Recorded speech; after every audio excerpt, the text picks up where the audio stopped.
در مجموع برای اولین بار در سطح شهر کابل در پایتخت ما نمایشگاه گل پایتخت دایر میکنیم و معرفی تمام گونه های بومی شهر کابل میگیریم.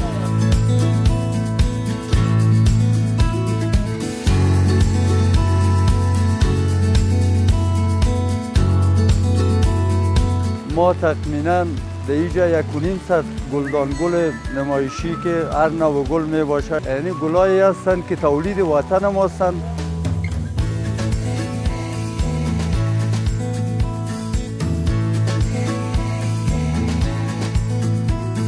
مشکلات جای داریم که اقلا به نفع مملکت و به نفع مردم ما تمام شود و اینمی دهقانای ما که این گلایی را که تولید میکنن اقلا از این مردم وطن ما استفاده نکنند.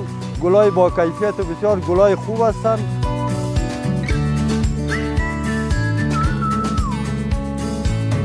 اولین نمایشگاه ما در پارک سه اول خیرخانه می باشه که امروز افتتاحش میکنیم و نمایشگاه دوم ما در پارک شهر نو، نمایشگاه سوم ما پارک علاودین و نمایشگاه چهارمین ما در پارک بلاک ششم ناحیه 12 خواهیم داشت.